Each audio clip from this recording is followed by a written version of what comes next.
Voilà. Dans le cas de Tariq Ramadan, ah oui, lui, il est considéré, c'est la branche intellectuelle d'Al-Qaïda, on dirait parfois, quand on écoute les gens.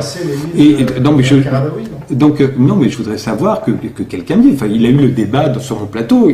Tariq Ramadan, il est venu débattre avec Caroline Fourest, sa pire ennemie. Il est venu débattre avec Alain Finkielkraut. Il est venu débattre avec tout le monde, avec Marc-Alain Ouaknin. Ils se sont entendus comme deux larrons en foire avec Marc-Alain Ouaknin. Non, pas étonnant, c'est deux religieux. Donc ils s'entendaient très très bien.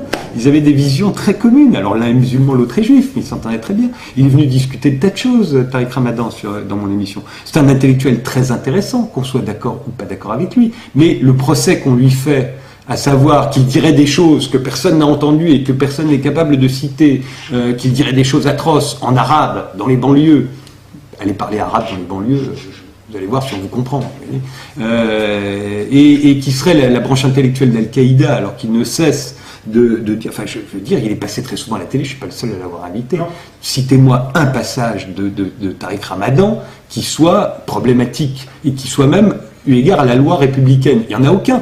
À chaque fois, ils sont obligés de lui ressortir le moratoire. Mais un moratoire, ça veut dire arrêter. Qu'est-ce que ça aurait fait s'il avait dit continuer à battre les femmes? Alors là, je comprendrais qu'on s'insurge, mais il a dit moratoire, arrêtez. Donc, non, enfin moi, oui, j'ai bien compris que vous... évidemment que j'ai invité et Dieudonné, et que je sache, Dieudonné n'est pas en prison.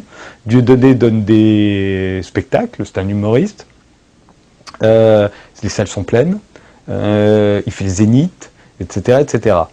Si on veut faire taire Dieudonné, il faut le mettre en prison. Voilà, c'est tout. Et à ce moment-là, moi, je ne l'inviterai plus, comme d'autres, où il faudrait qui disent des choses répréhensibles du point de vue de la loi, et crois-moi, ils ne le diraient pas sur ce plateau. Mais sinon, Dieudonné, je l'invite en tant qu'humoriste qui fait quelque chose de très particulier, qu'on aime ou qu'on n'aime pas, sur lequel je lui ai donné l'occasion de s'expliquer. Voilà, c'est que ce soit au moins qu'on sache pourquoi Dieudonné fait ce qu'il fait. Ben, ceux qui ont regardé les 2 fois où il est passé dans Ce soir ou jamais, ils savent pourquoi Dieudonné fait ce qu'il fait. Alors ils peuvent considérer que Dieudonné a menti ce jour-là et qu'il est... Moi je suis tout à fait libre, encore une fois, je ne suis pas là pour dicter ce que je pense moi. Donc on a parfaitement le droit de penser ce que l'on veut de Dieudonné et de tous les autres après leur passage dans Ce soir ou jamais. Je dis jamais quand je présente un de mes invités, vous êtes d'extrême droite ou d'extrême gauche, ça ne me viendrait pas à l'idée, par exemple, comme ça, de les ranger dans une caisse, arbitrairement, ou vous êtes de droite ou vous êtes de gauche. Je ne les qualifie pas. J'ai rencontré Soral, je me souviens, et je l'ai détesté d'ailleurs, en 1981, je crois, dans une fête. Je l'avais trouvé insupportable d'ailleurs. Quand bien même je trouverais aujourd'hui Soral insupportable, ce qui est possible, ça n'empêche que je l'inviterai quand même. Il est venu 2 fois, et une fois avec Marine Le Pen, du temps où il était encore au Front National, dans une émission sur l'avenir du Front National.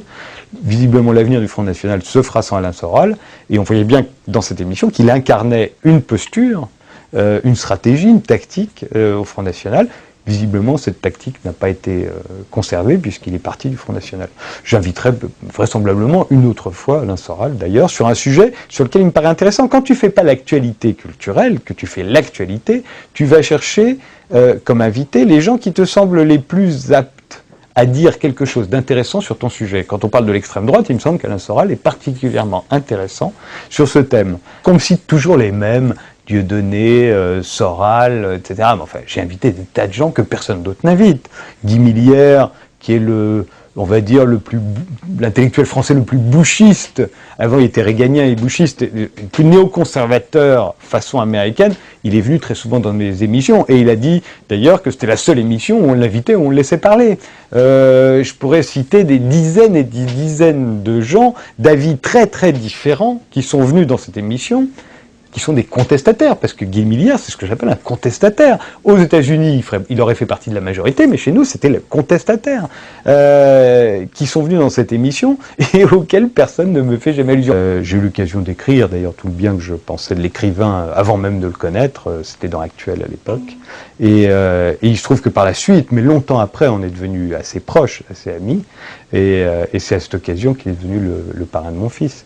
Je pense qu'on a dit beaucoup de sottises sur Marc Marc-Édouard Nab, qui ne mérite pas les procès, enfin pas les procès, parce qu'il n'en a jamais eu, hein, mais les procès moraux qu'on lui a fait, qu'on a souvent déformé ses propos dans les livres que j'ai lus, et que je sais très bien que ce qu'on fait lire, ce qui est arrivé dans de nombreuses émissions de télé, qu'on lui fasse des citations qui étaient tronquées, qui étaient donc des procédés ignobles. Il se trouve que, évidemment, si je pensais qu'il est coupable de ce dont on l'accuse, je l'aimerais moins. Or, ça n'est pas le cas. Donc, voilà. Maintenant, de toute façon, la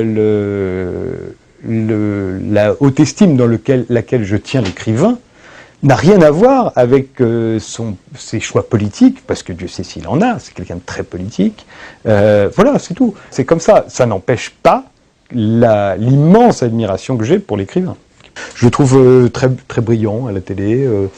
Il n'est pas. Ce que je reproche souvent à la télé, c'est qu'on est fort avec les faibles et faible avec les forts.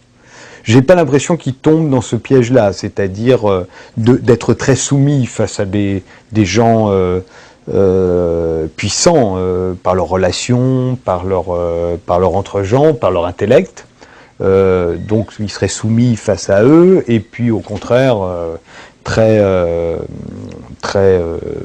faisant le méchant avec des petites actrices, etc. J'ai pas l'impression qu'il tombe dans ce piège-là, donc je le trouve assez courageux, je le trouve assez brillant, courageux aussi parce que là aussi il n'a pas peur de prendre à rebrousse-poil les gens qui le regardent, et ça je trouve ça courageux.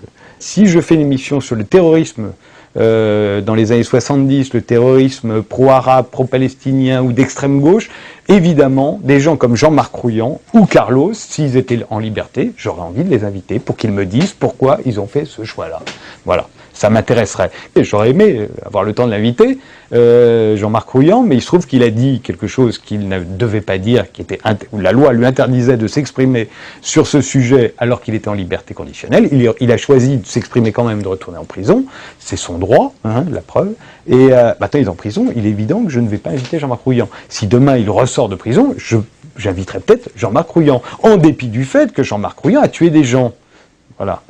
Enfin, je crois, je ne veux pas dire de bêtises, je ne connais pas